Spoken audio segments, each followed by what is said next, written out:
Bismillahirrohmanirrohim. Assalamualaikum warahmatullahi wabarakatuh. Alhamdulillahirrabbilalamin. Wassalatu wassalamu ala asrafil anbiya'i wal mursalin Sayyidina Muhammadin wa ala alihi wa ashabihi ajma'in, amma ba'd. Pada kesempatan kali ini saya akan menjelaskan apa itu sistem basis data atau database system. Dan sebelum saya menjelaskan, saya memperkenalkan dulu.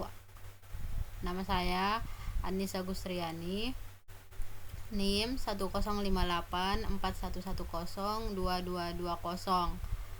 kelas 3A Informatika, Fakultas Teknik, Universitas Muhammadiyah Makassar. Nah, sebelum kita lebih jauh mengenal basis data, kita mengenal data terlebih dahulu. Apa itu data? Data adalah sebuah nilai atau value yang sebelumnya telah dilakukan observasi. Nah, setelah kita lakukan observasi, barulah ketemu data tersebut. Dan data juga bisa diartikan sebagai representasi fakta di dunia nyata. Nah, di sini terdapat nama, prodi, NPM, TTL, dan DLL. Nah, ini adalah contoh basis data. Tidak hanya itu, contoh basis data juga bisa berupa sebuah buku, karena di dalam buku tersebut terdapat judul buku, halaman isi buku, penerbit, tanggal terbit. Nah, itu juga merupakan sebuah contoh basis data. Nah, di sini kita bisa melihat cara menyimpan data. Kita bisa menyimpan data itu di Notepad, Microsoft Excel, atau Microsoft Access. Misalnya di Notepad itu kita mencatat harian kerjaan kita misalnya, atau saya mencatat nama saya saja dalam Notepad tersebut. Itu termasuk sebuah data, karena apapun di dunia ini itu termasuk data. Itu adalah data. Nah, dan data juga bisa disimpan di Microsoft Excel dengan berbentuk kolom, tabel, dan kita juga bisa menyimpan di Microsoft Access. Nah, di sini terdapat lemari arsip yang dimana kita membandingkan lemari arsip itu dengan basis data. Di sini terdapat lemari arsip yang dimana bisa menyimpan dokumen-dokumen, sama juga seperti basis data.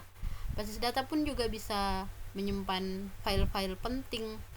Cuman kembali lagi, di sini di lemari arsip, semakin banyak kita menyimpan sebuah dokumen tersebut, pasti akan menimbulkan suatu masalah, yang dimana masalahnya adalah sebagai berikut, yaitu terdapat masalah kapasitas, kecepatan, keamanan, duplikasi, dan lain-lain. Misalnya kalau kapasitas itu semakin menumpuk dokumen tersebut dan ruangannya semakin sempit, maka akan mengganggu penghambatan untuk pengelolaan data tersebut.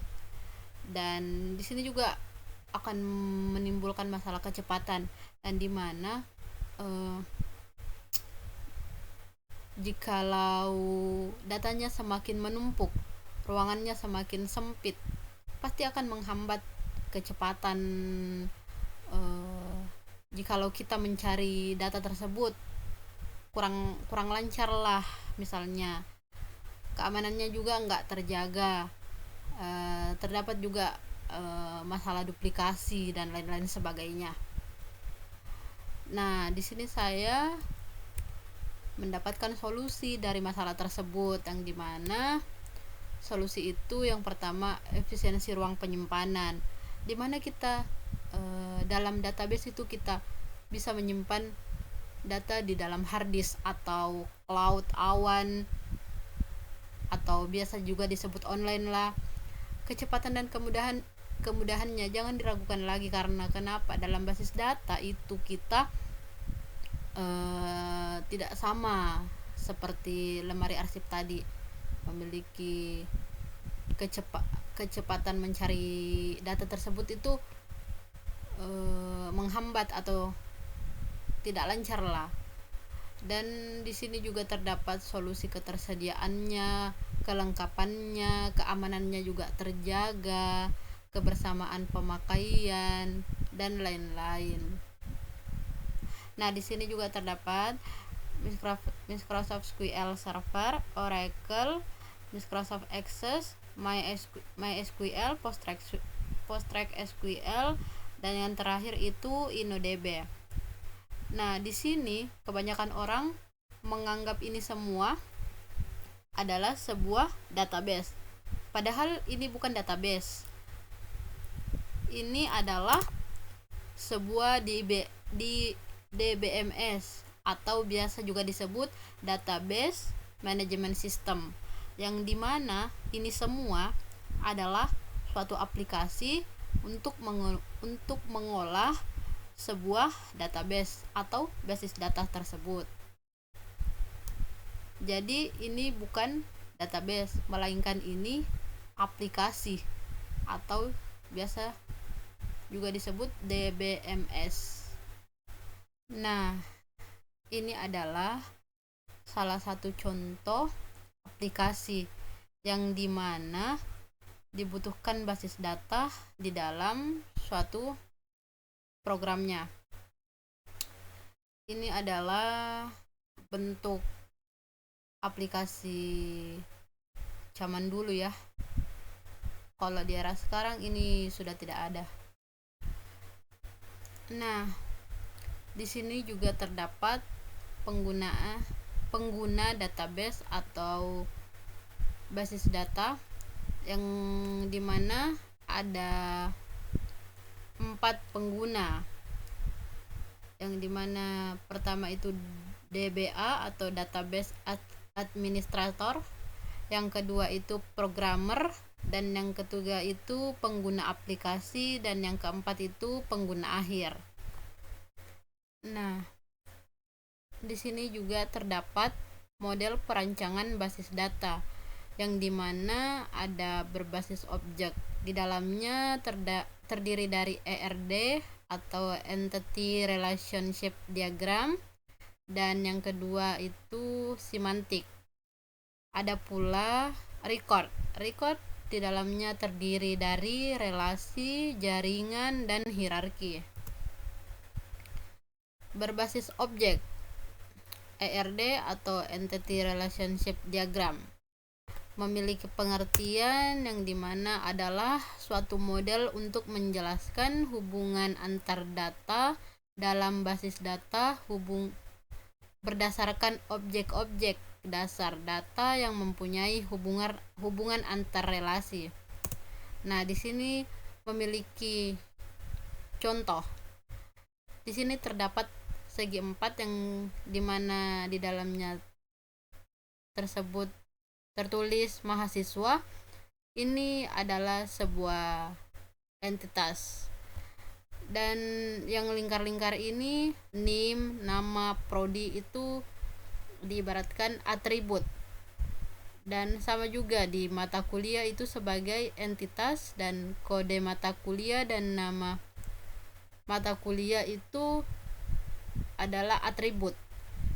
Dan yang di tengah-tengah ini yang berbentuk jajar genjang kalau tidak salah, dan itu disebut relasi atau penghubung antara mahasiswa dengan mata kuliah, yang dimana kata penghubungnya atau relasinya itu mengambil, biasanya memang itu relasi atau kata penghubung itu diibaratkan atau disimbolkan dengan kata kerja. Nah, berbasis objek semantik dan memiliki pengertian adalah gambaran pengetahuan grafis yang menunjukkan hubungan antar berbagai objek. Berbagai objek terdiri dari lingkaran-lingkaran yang dihubungkan dengan anak panah yang menunjukkan objek dan informasi tentang objek-objek tersebut. Nah, di sini terdapat salah satu contohnya yang dimana ada pasar, dimulai dari Didi mungkin pergi ke pasar, beli udang, naik motor, menghasilkan, terus ke seafood, terus dimasak ke ibu. Pokoknya gitulah. Ini salah satu contoh berbasis objek semantik. Berbasis rekor terdapat relasi.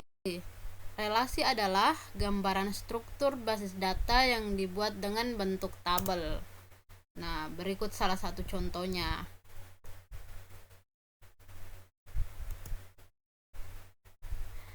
Kemudian berbasis record jaringan. Jaringan adalah gambaran struktur basis data yang kompleks karena melibatkan jaringan pada sistem basis datanya. Berbasis record hierarki. Yang terdapat pengertian adalah serangkaian data tentang pemodelan dalam basis data yang berkaitan dengan karakter, field atau data, record, file, tabel dari basis data itu. Nah,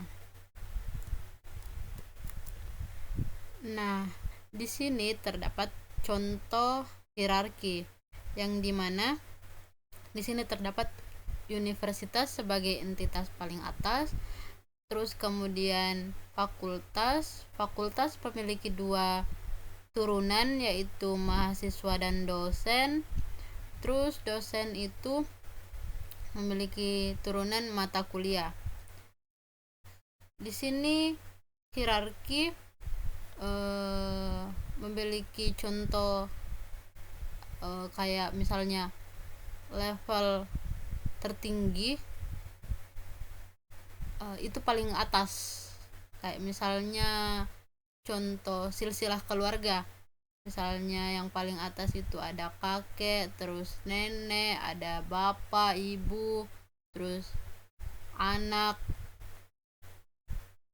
semacam itulah contoh dari hierarki tersebut. Mungkin cukup sekian penjelasan dari saya. Lebih dan kurangnya mohon dimaafkan. Akhir kata, wassalamualaikum warahmatullahi wabarakatuh.